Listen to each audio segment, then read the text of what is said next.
You're making this all about you. The words weren't a gunshot. They were a whisper, a low, dismissive observation delivered in the hushed, cavernous space of our child's school auditorium. It was a place filled with the innocence of children and the pride of parents, a sanctuary of shared, joyful moments, a perfectly peaceful, ordinary scene, utterly at odds with the hurricane brewing inside me.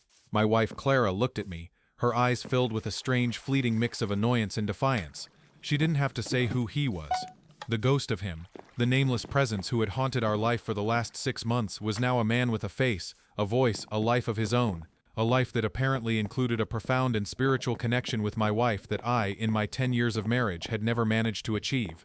And this was her defense, her final crushing and, in a twisted way, brutally honest justification for it all. The recitals. They had always been a sacred ritual for our family, a quiet, joyous moment to celebrate the small, perfect triumphs of our child's life. Our daughter Lily was about to perform her first solo. She was a tiny, brilliant spark of life, a 7-year-old girl with a voice that was both timid and beautiful. The squeak of the chairs, the smell of popcorn, the excited chatter of children, and the hushed whispers of parents, it was all a symphony of a life I had built and loved. My hands clenched around the armrests of my chair were a testament to my profound, unwavering love for my daughter. I was a proud father, a man who in that moment had decided to be a spectator in my own life, a witness to the final pathetic act of a love story that had apparently been a lie. The lie was so effortless, so well rehearsed. The apathetic way she had lied was a fresh stab in my gut. I had spent 2 months on a fool's errand. I had gone through her main phone, her bank statements, her car's GPS. Nothing. She was a master of her craft, a professional liar. But she had made one mistake, one tiny, careless, fatal error. She had chosen a moment of my child's life to be her stage. I had left my seat to get a bottle of water. I was walking back down the aisle, my eyes on my daughter, who was standing on the stage, her tiny hands clasped together, a picture of profound, heartbreaking innocence. And then I saw them, in the back row, in the shadows, where the light from the stage couldn't reach them. My wife Clara was making out with a man I had never seen before. It wasn't a brief kiss. It was a prolonged, brazen display of affection, a public, unashamed declaration of a love that was not mine. My mind, a frantic drum against my ribs, went back to the first time she had used the phrase, "You're making this all about you." It was early in our relationship. We were still in the honeymoon phase, that beautiful, fragile period where every shared secret felt like a profound act of trust. We were on a long drive, the sunset a brilliant, fiery orange, and she had turned to me, her voice low and serious. "You know, Ben," she had said, "I have a lot of baggage, a lot of old stories and a lot of old wounds." And I, the fool, had looked at her, my heart swelling with a profound sense of purpose. I was a man who had always wanted to be a hero, a savior, a knight in shining armor who would carry her baggage for her. I had told her it didn't matter. I had told her I would love her in spite of her baggage, in spite of her past, in spite of her old stories. I had thought I was being a good man. I had thought I was being a good partner. I had thought I was being a good human. But the truth was, I had been a fool who had been so desperate to be a hero that he had been willing to ignore 1,000 red flags. The look on my child's face, the whispers of the other parents, the casual, almost bored way Clara was behaving. The act was a public, unashamed declaration of a love that was not mine, a love that was so brazen, so profound, that it was willing to desecrate a moment of a child's life. My heart, a frantic drum against my ribs, told me to leave, to pretend I had never seen it, to go back to my perfect, ordinary life.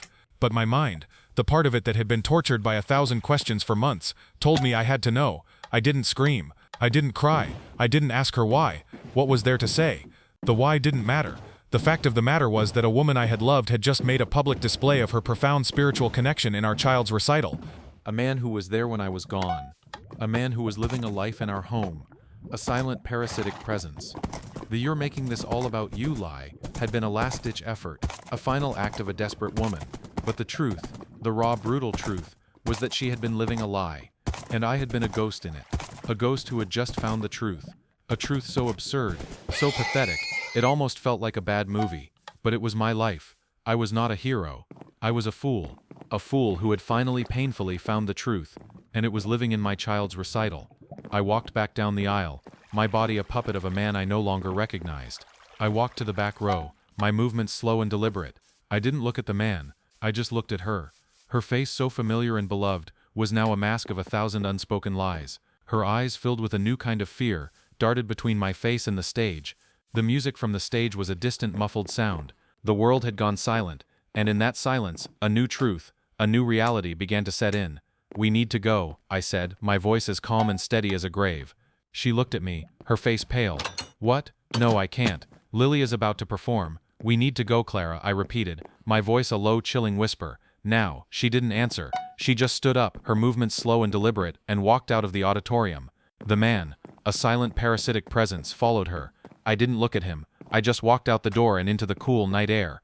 I was a man with a broken heart, a man who had just found the truth, and a man who had finally, painfully, found a way to let go. Part 2, the weight of an insult. You're making this all about you. The words, now a haunting echo in the silent car, were a poison I had been drinking for years, diluted by her soft smiles and casual lies. They were the final, devastating insult, a weapon she had wielded with casual cruelty to deflect my intuition. My heart in that moment wasn't just broken, it was shattered into 1,000 tiny, jagged pieces. The silence that followed her confession was a physical weight, a suffocating blanket that pressed down on me. I looked at her, at the woman I had promised to love and protect, and I saw a stranger. Her face, so familiar and beloved, was now a mask of 1,000 unspoken lies.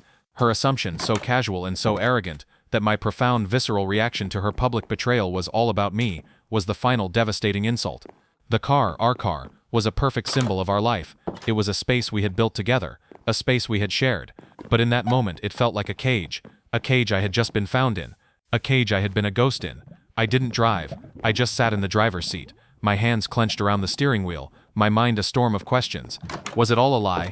The laughs, the kisses, the I love yous, the 10 years of my life I had given to her, to a future that was never mine.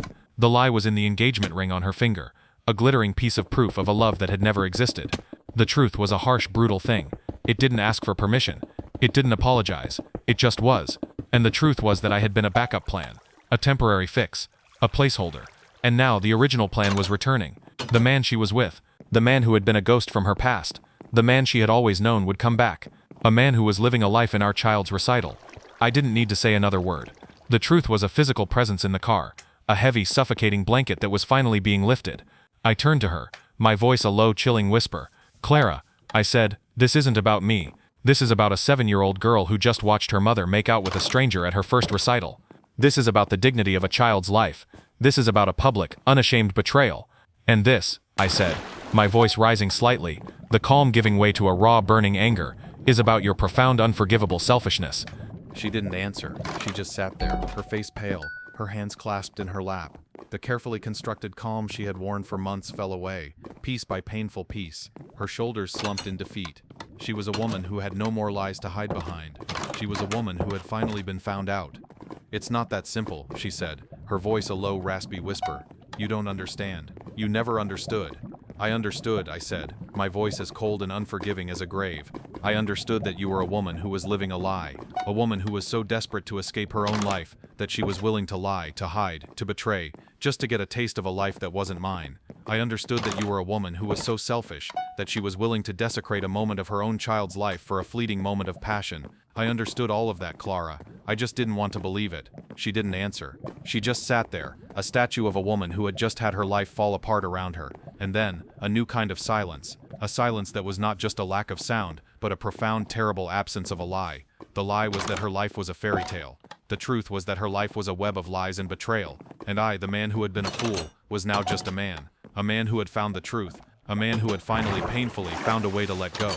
I didn't need to say another word. The truth was a physical presence in the car, a heavy, suffocating blanket that was finally being lifted. I started the car and drove back to the house. The ride was silent, a long, quiet procession of a life that was finally, brutally ending.